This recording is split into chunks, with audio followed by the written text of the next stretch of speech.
Hola, bienvenue dans Je suis potentiel, ton podcast de développement personnel.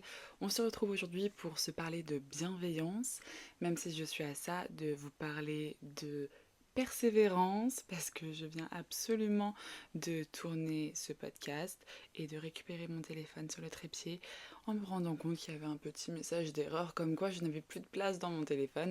Donc que j'ai tourné mon podcast dans le vide. Anyway, on persévère. Je ferai un épisode dédié à ce sujet une prochaine fois. Là, je vais quand même rester dans ma dynamique sur la bienveillance. C'est un sujet qui me tient à cœur. Je veux t'expliquer pourquoi c'est important de développer sa bienveillance et comment tu vas pouvoir développer une attitude bienveillante. Bon, pour la petite histoire, déjà, la bienveillance, c'est vraiment une de mes valeurs premières. Pour moi, c'est ultra important de développer cet amour et cette compréhension, cette empathie envers les autres et aussi envers soi-même.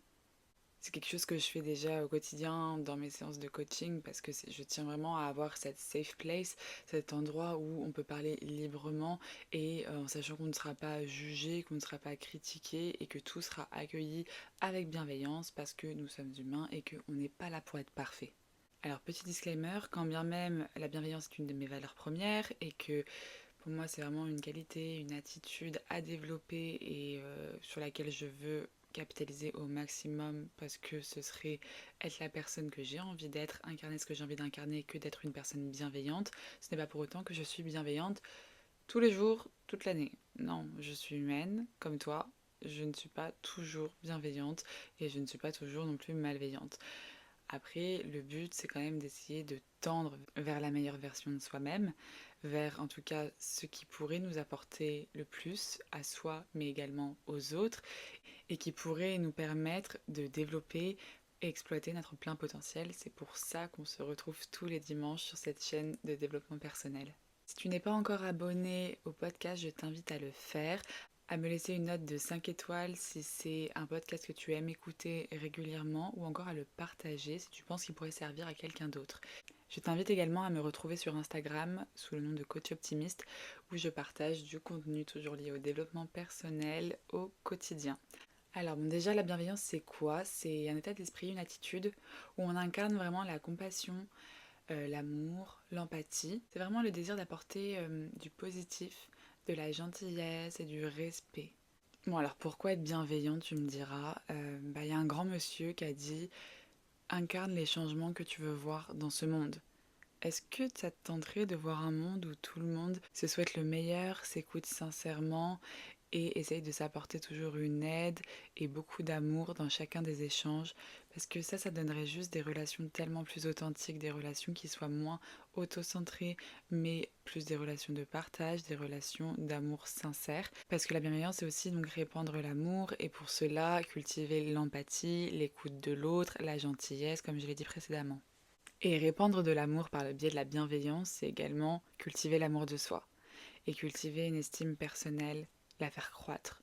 En donner, c'est également en recevoir, parce que tout ce que tu donnes, tu le reçois d'une façon ou d'une autre. C'est avoir la chance d'avoir un impact positif sur les autres, pouvoir leur apporter un réconfort, une aide, un soutien dont ils ont besoin et qui sera un plus du positif dans leur vie. C'est également construire un environnement positif et harmonieux qui soit propice à une bonne santé mentale. C'est encourager les autres et toujours soi-même par la même occasion à être plus résilient et donc pouvoir passer au-dessus des difficultés de la vie qu'on vit tous. Pour tout te dire, ce qui m'a donné envie de faire ce podcast sur la bienveillance, c'est une discussion que j'ai eue avec le futur petit copain d'une amie, on va dire ça comme ça, qui en fait a un peu titillé quelque chose en moi, dans le sens où je peux pas dire que j'ai été dans le jugement, dans la critique, parce que j'étais vraiment dans la compréhension et dans l'écoute de sa situation qui est quand même complexe, mais qui le fait agir d'une façon malveillante envers quelqu'un d'autre. Je t'explique ça. En gros, il avait déjà rencontré une autre fille avant de rencontrer mon ami. Il s'est pas passé grand-chose entre eux, on s'en fiche, mais quoi qu'il en soit, lui, il veut pas que ça aille plus loin avec cette autre fille, contrairement à avec mon ami, où il est beaucoup plus investi, où c'est quelque chose qui va devenir sûrement sérieux.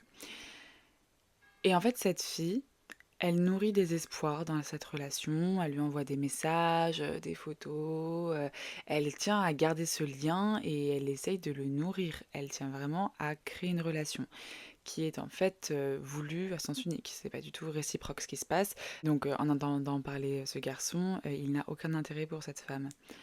Et en fait, ça m'a fait mal au cœur. Bah, parce que je me suis mise 2 secondes à la place de cette fille. Cette fille, elle croit qu'elle a ses chances avec ce garçon. Elle est tout enjouée, elle s'ouvre, elle essaye. Et en fait, la personne à côté, elle est pas du tout réceptive et elle en parle avec la nana qui fait vraiment vibrer son cœur et l'amie de cette nana par la même occasion, donc moi.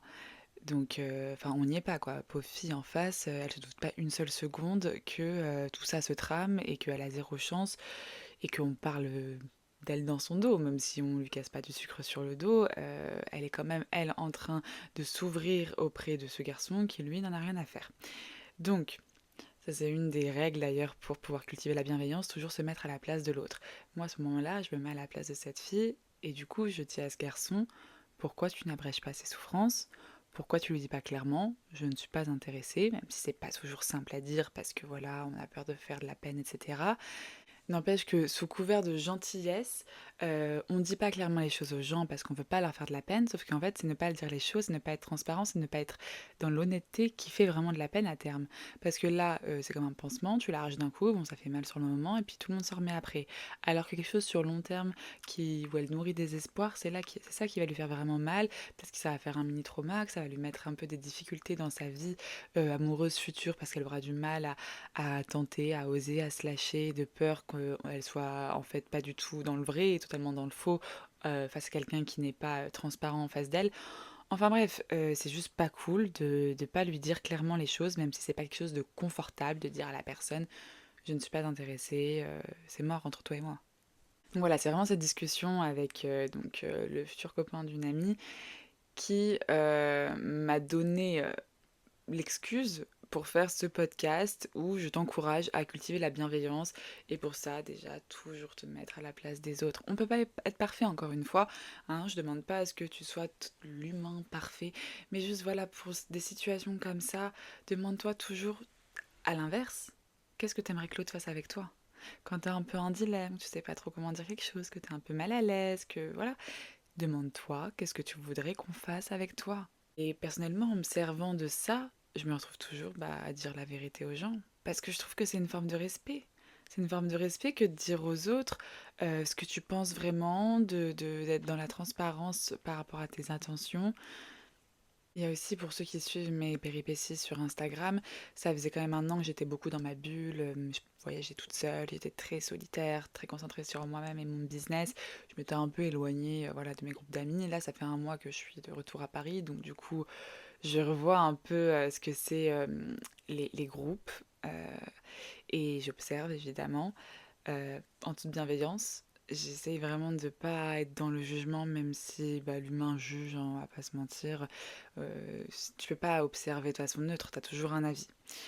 Après, il y a condamner les autres et être dans la tolérance de bon bah voilà, des fois c'est pas simple, des fois on faillit, des fois on est en train de critiquer, des fois on est en train de juger, des fois on est en train de se moquer. J'essaye d'être le moins comme ça possible, mais je le suis de temps en temps également. Et donc du coup, j'ai pu observer, notamment dans mon entourage, beaucoup de critiques, beaucoup de jugements. Et ça, pour moi, ce n'est pas de la bienveillance. En fait, déjà, venez, on se mêle de nos histoires à nous avant de se mêler de celles des autres. À la limite, c'est une amie très proche, tu peux te sentir un peu concerné, mais si c'est une amie que tu connais pas bien, t'es qui pour donner ton avis sur son couple, son travail, sa famille? Faut savoir en fait un peu se mettre à sa place aussi et pas vouloir donner son grain de sel, apporter sa science sur toutes les situations des uns et des autres. Ça, typiquement, je trouve pas ça du tout bienveillant. Ça sert à qui? Voilà, la question c'est ça sert à qui? C'est comme quand tu dis à quelqu'un t'as pris du poids, etc. C'est quoi le but? Enfin, a priori, c'est pas quelque chose que la personne elle peut changer dans les 5 secondes. Enfin, tout à l'heure, il y avait le petit copain d'une amie à moi encore qui était à côté de moi. Je lui ai dit, t'as une crotte de nez? Il m'a dit, oui, vraiment. Je lui ai dit, oui, oui, tu veux que je te l'enlève? Il a rigolé, je lui ai enlevé. Bon, ça, c'est un peu le passage crado rigolo. Mais voilà, là, c'est quelque chose qu'on pouvait changer en 2 secondes. Une crotte de nez, c'est ok, ça peut partir en 2 secondes. Par contre, dire à quelqu'un qu'elle a, je sais pas, des boutons, qu'elle a pris du poids, ou perdu du poids, enfin bref, quelque chose qu'elle peut pas changer rapidement. Je suis désolée pour l'église qui s'ambiance encore. Là où je loge à Paris, il y a des mariages tous les 4 heures, faut croire. Impossible de faire la sieste ou de tourner un podcast tranquillement. Oui, ça me tend. Donc je disais oui, voilà, c'est pas quelque chose qu'on peut changer rapidement en 5 secondes, 5 minutes, t'oublies, c'est pas la peine de mettre l'accent dessus. Si la, en fait, si la discussion ne va pas être constructive, ça sert à quoi? Donc quand tu te mets à tacler le nouveau copain d'une fille de la bande de potes, bah c'est quoi le but? Si jamais on s'inquiète vraiment pour la pote en question parce que le copain a des tendances très toxiques envers notre pote, on peut en toucher quelques mots à la personne concernée, mais déjà en parler quand la personne concernée n'est pas là, je saisis pas. Je saisis pas, je suis pas du tout à l'aise avec ça. Voilà. Donc bon, encore une fois, je suis pas la porteuse de bonnes paroles. J'essaye juste de faire de mon mieux au quotidien pour incarner la femme que je veux incarner et qui a cette valeur de la bienveillance qui est très très poussée. Et je m'en sors plutôt bien. Après, voilà, je ne suis pas parfaite et tu n'as pas à l'être toi non plus. Mais dès que tu peux aider quelqu'un, dès que tu peux un peu égayer sa journée, un petit sourire, lui tenir la porte, faire un compliment, c'est si simple et ça l'apporte tellement autant à toi qu'à l'autre. J'ai d'ailleurs fait un podcast à ce sujet-là. Si ça t'intéresse, je t'encourage à aller l'écouter. Mais voilà, dès que tu peux en fait faire régner le respect autour d'une personne, lui apporter de l'amour, du positif, de la compréhension, ton écoute, fais-le. Enfin, pourquoi tu le ferais pas? Ça va tellement t'apporter à toi comme à l'autre. Pour cultiver la bienveillance, je t'encourage également à cultiver la tolérance. Donc encore une fois, on fait tous des erreurs. Donc si quelqu'un fait une action de merde, tu n'es pas obligé de lui jeter la pierre. Et toi, c'est pareil. Parce que j'en connais beaucoup des gens qui sont ultra tolérants, ultra bienveillants avec tout le monde. Et quand il s'agit d'eux-mêmes, ils passent leur temps à se dévaloriser. Ils vont faire une bêtise, je sais pas, casser un verre, un truc tout con. Ils vont vraiment se dévaloriser, s'insulter. Fais vraiment attention même à ton langage. Les mots que tu te dis à toi-même, ils ont un impact. Vraiment, ils t'atteignent. Donc vraiment, fais attention au discours que tu te portes. Ça arrive à tout le monde de faire des erreurs. On peut avoir de la compassion, on peut se mettre à la place de la personne et on peut pardonner, que ce soit l'autre ou soi-même. Si tu as déconné à un moment, du moment que tu en as pris conscience et que tu fais quelque chose pour t'améliorer par la suite, bah voilà, de toute façon c'est fait, ça appartient au passé, ça sert à rien de te jeter la pierre. Et pour être encore plus bienveillant vers les autres, c'est vraiment développer son empathie, se mettre à la place de l'autre qui pour moi est primordial. Et en fait, ce qui est super intéressant entre la bienveillance envers les autres et la bienveillance envers toi-même, c'est que typiquement, plus tu vas critiquer, te moquer, être intolérant envers les autres, et plus tu vas l'être envers toi-même. Ça me fait penser à un membre de ma famille qui, ça me choque toujours. Si je vais à la plage avec cette personne, je l'observe en train d'observer les autres. Ah bah dis donc, elle est pas mince, hein. Des réflexions comme ça qui n'ont pas lieu d'être. Enfin, on s'en fiche de qui est mince, qui ne l'est pas. En plus, on parle de gens qu'on ne connaît même pas. Pourquoi? On a d'autres choses à faire dans notre vie que parler des autres. Enfin, pourquoi cette critique? Et en fait, ça reflète juste la critique qu'elle se fait à elle régulièrement. Parce que cette personne, elle se bat contre son poids depuis toujours. Et du coup, bah, elle a l'habitude de chercher chez elle qu'est-ce qui ne va pas, le bourrelet de trop. Du coup, elle a entraîné son regard à chercher le négatif, à chercher la petite bête sur elle-même, et elle le fait chez les autres également. C'est un peu, par exemple, les personnes qui vont être complexées de leur nez, ils vont peut-être souvent regarder le nez des gens, et tu vas les entendre dire «Ah, t'as un beau nez». Ils vont vraiment prêter attention au nez, alors que bon, les gens qui font pas attention à leur nez, parce qu'il est là, peu importe sa forme, il est là, et bah voilà quoi, on fait notre vie avec, tout va bien, bah, vont pas prêter attention au nez des autres. Donc il y a vraiment ça, plus tu vas te détacher de ce regard négatif envers les autres, ce côté un peu malveillant, et plus tu vas accroître la bienveillance envers toi-même. Donc développe de la gratitude pour qui tu es. T'es une personne merveilleuse, t'as beaucoup de qualités, t'as de la chance d'être qui tu es. Donc pose-toi sur pourquoi t'as la chance d'être toi-même et focus là-dessus. Focus là-dessus et tu vas voir, après tu vas focus également sur quels sont les points positifs, quelles sont les qualités des autres. Et t'arrêteras de jacasser sur le négatif et tu auras des discussions beaucoup plus constructives et positives. Je t'encourage à porter un regard doux, bienveillant sur toi-même, Respecte-toi, aime-toi. Encore une fois, t'es quelqu'un de merveilleux. Tu mérites pas d'être tout le temps critiqué, jugé, analysé, décortiqué la tête aux pieds. Non. Et à l'opposé de tout le temps te jeter la pierre dès que tu fais un truc qui va pas, du genre oublier d'aller poster un colis ou quoi que ce soit, enfin des choses qui arrivent à tout le monde, célèbre les petites victoires. Célèbre ces petites choses que tu fais parce que, en fait, on a vraiment tendance souvent à bien pointer du doigt dès qu'on fait quelque chose de mal. Et par contre, cette tarte aux légumes que tu nous as fait et qui est un régal, on peut en parler? Ce trait de liner que tu as fait du premier coup sans te rater, est-ce qu'on peut en parler? Cette petite attention qui est d'aller apporter un petit pain au chocolat à ton collègue de travail préféré, on peut en parler.